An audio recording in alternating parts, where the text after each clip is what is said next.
February 7th, 2022, our bi-weekly cover crop check. We're just south of the Dodge County Fairgrounds on a Healthy Soil, Healthy Water grower participant.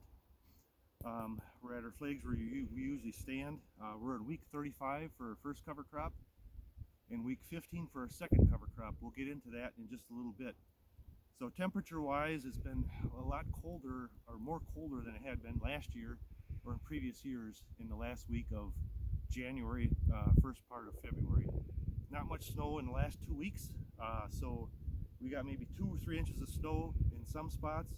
We're going to walk to our spot where we dug in just a little bit, but we can see we got 8 rows of corn, 8 rows of beans, 8 rows of corn, 8 rows of beans. Wherever we have the corn residue, we got more snow.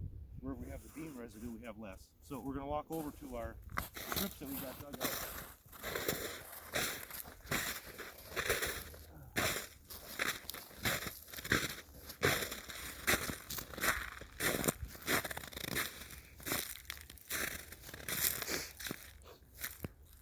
So each time we do digging, we'll go through and kind of rotate. So we've never dug here before. So I'll go through, clear the snow off, and I either chipped some of this rye away when I was moving the snow, or there just isn't much rye here. But there are a couple real green rye plants.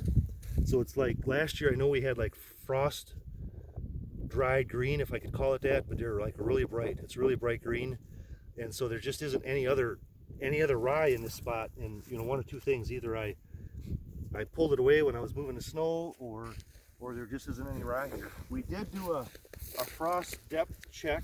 I wanted to see how deep the rye roots were growing.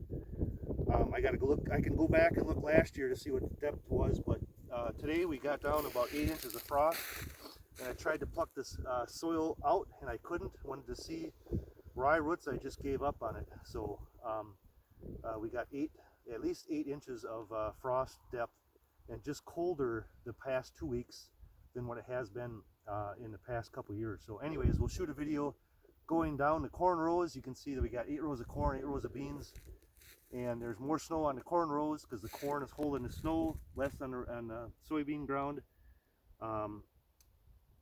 Doesn't look like there's much going on above ground, and I wanted to show you more below ground, but that just didn't happen today.